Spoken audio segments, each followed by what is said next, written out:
Welcome to my channel, where the scariest stories come to life. Before we dive into today's chilling tale, make sure to hit the subscribe button and turn on notifications, so you never miss a story. Now, let's get into the horror. The sun was beginning to set as I arrived at the old wooden pier.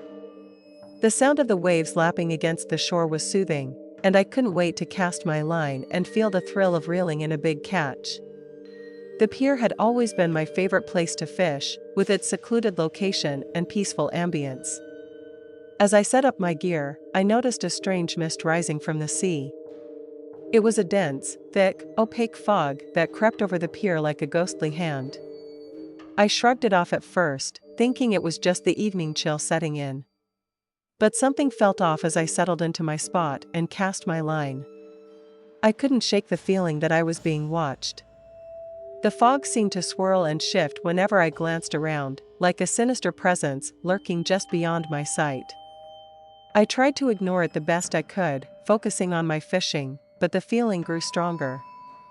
Then, as I reeled in my line, I caught a glimpse of something in the mist.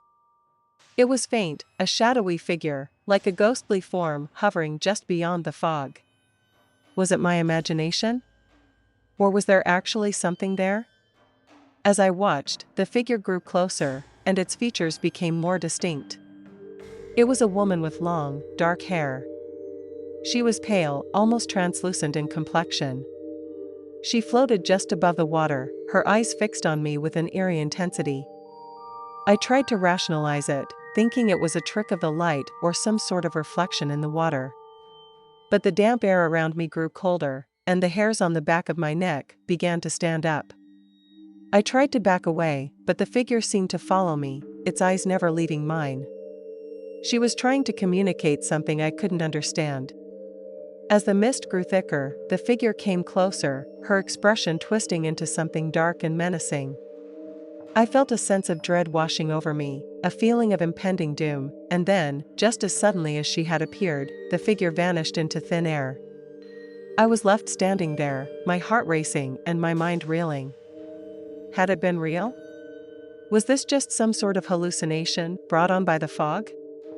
I hadn't been drinking, I don't smoke, and I'd had a good night's sleep. As I packed up my gear and headed home, I couldn't shake the feeling that something was watching me, something sinister and otherworldly lurking just beyond the veil of reality. From that day forward, I knew I would never be able to fish on that pier again without fearing that ghostly figure might haunt me forever. I never thought I'd be the kind of person to break the law, but the thought of catching a monster-sized fish was too tempting to resist. So, when my friend told me about a private lake where he had heard rumors of fish weighing more than 100 pounds, I just couldn't resist. We decided to sneak in at night, thinking we wouldn't get caught. It wasn't long before we found ourselves at the edge of the lake, our rods in hand and our hearts pounding excitedly. The lake was completely still. The only sounds were the occasional chirping of crickets and the soft lapping of the water against the shore. As we cast our lines into the water, I couldn't help but feel like we were doing something wrong. But the thrill of the catch was too much to ignore. After only a few minutes, I felt a tug on my line. I reeled it in as fast as possible, my heart racing, thinking I'd caught something good. But, as the fish approached the surface, I realized something was not quite right. The fish was gigantic, but it was covered in strange, pulsating bumps. As I got a closer look, I saw that they weren't just bumps, but rather growths. It was clear that this fish was sick and suffering. The sight of it was too much for me to bear. I cut my line and sat back down on the shore, wondering what could have caused such a grotesque mutation. But then, I heard something that made my blood run cold. It was a loud growl, coming from somewhere behind me. I turned slowly, my heart pounding in my ears. That's when I saw it. It was a creature unlike anything I'd ever seen. Its body was covered in matted fur, and its eyes glinted in the moonlight. It looked like a wolf, but was much larger, and something about how it moved made me feel like it was not entirely natural. I realized right then and there that we were not alone. We were trespassing in the territory of some kind of monster, and it was clear that it was not happy about it. My friends and I ran as fast as we could, not daring to look back. Our hearts were pounding. It literally felt like we could die any second. We didn't feel safe until we were back in our car, and even then, we hauled out of there as fast as we could. That night, I realized there are some things better left unseen. The memory of that mutated fish and the creature we encountered in the woods will haunt me for the rest of my life. But it wasn't until a few days later that I discovered the true horror of what we had stumbled upon.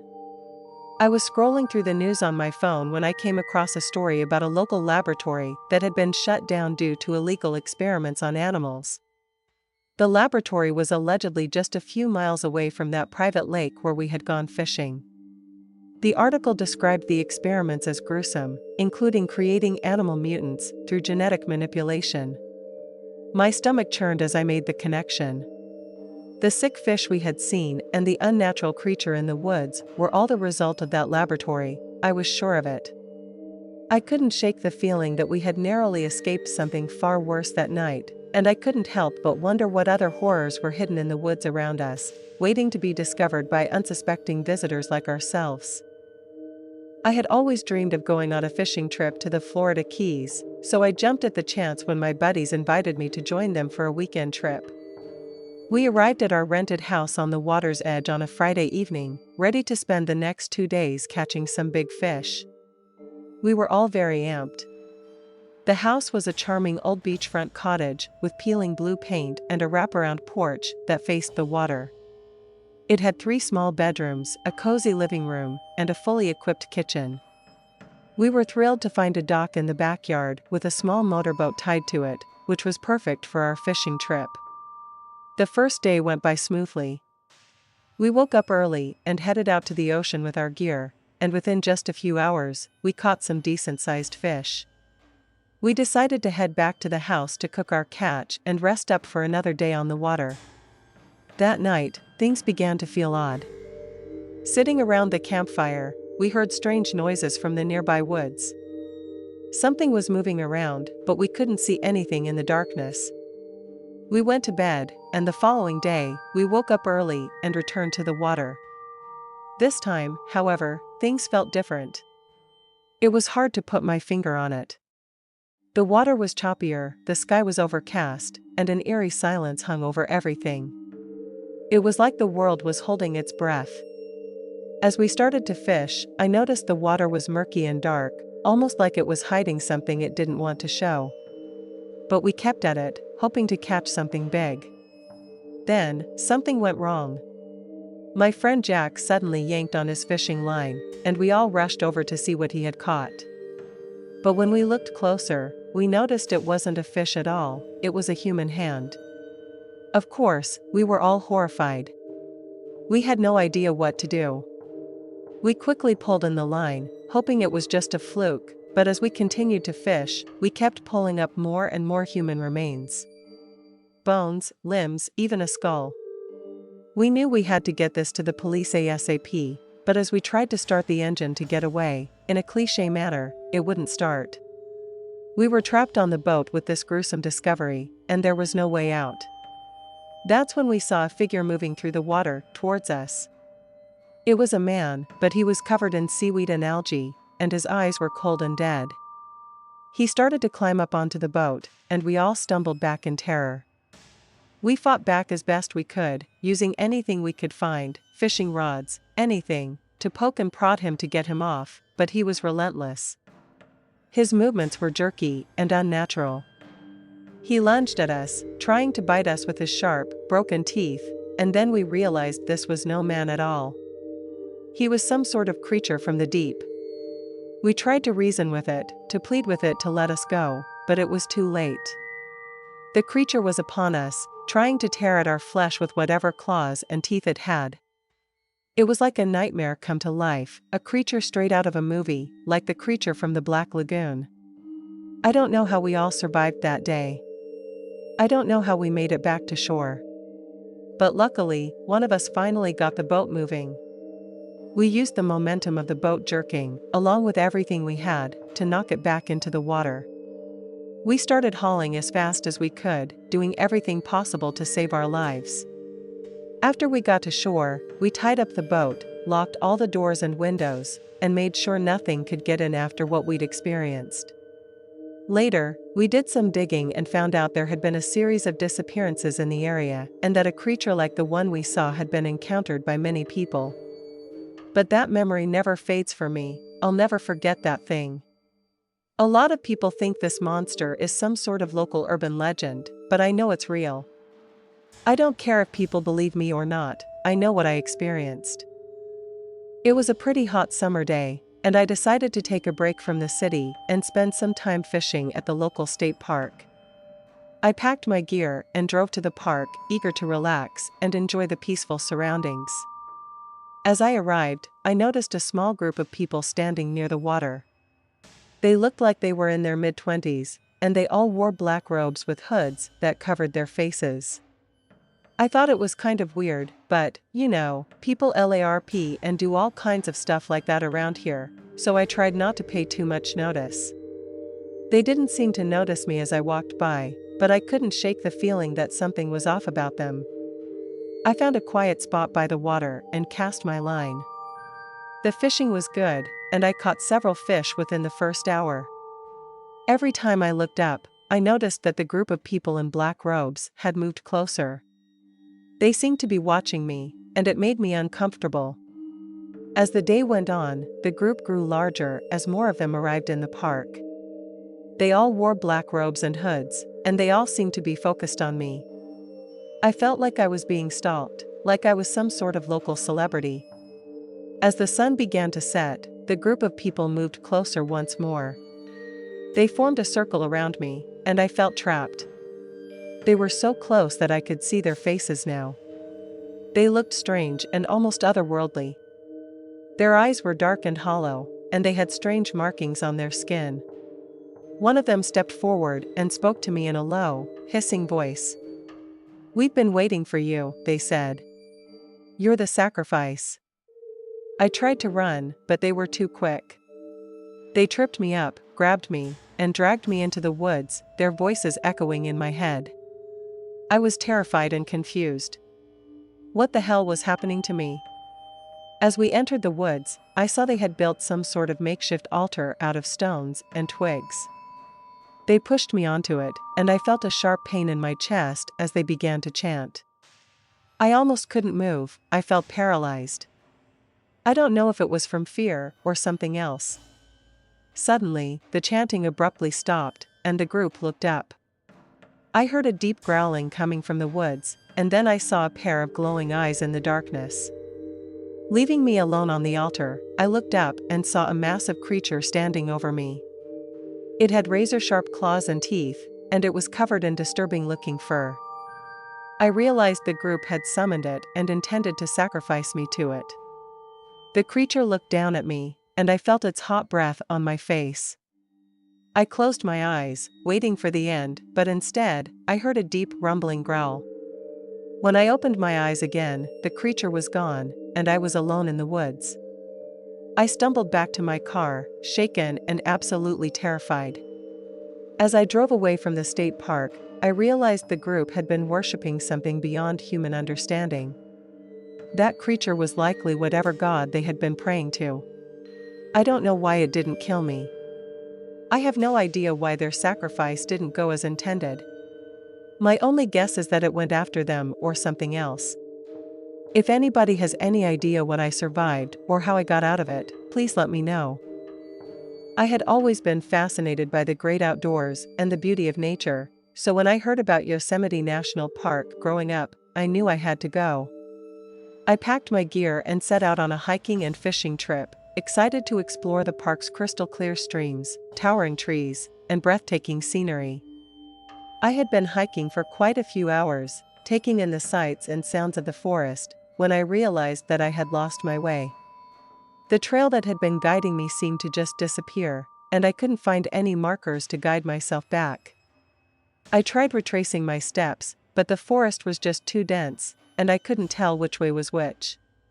Panic began to set in as I realized I was lost. As I walked, I noticed that the trees seemed to be getting closer together, and the forest was becoming darker altogether. The sound of the babbling brook that had been guiding me was fading away, leaving me in an eerie silence that only amplified my fear. After some time, I stumbled upon a clearing, and in the middle of it was an old cabin. It looked abandoned, and I hesitated before going in. The door creaked as I pushed it open, and the smell of mildew hit me. The inside was dusty, and the furniture was covered with cobwebs. It was clear that no one had been here in quite some time. I decided to make camp inside the cabin for the night, hoping to find my way out of the forest in the morning. I was lucky to find a place that was dry. I got a fire going in the fireplace and began to make myself comfortable for the night. As the warmth of the flames washed over me, I felt a sense of relief. But as the night went on, my sense of safety began to fade. The silence was unnerving, and I kept hearing strange noises coming from outside the cabin. It sounded like something was walking around the perimeter, and I could hear the occasional snap of a twig or rustling of leaves. I tried to convince myself that it was just some sort of animal, but the fear was too immense. As the night wore on, the noises became more frequent and prevalent. I realized I wasn't alone here. I could hear something moving around outside the cabin, and it was not just my mind playing tricks on me. I felt a sense of dread wash over me.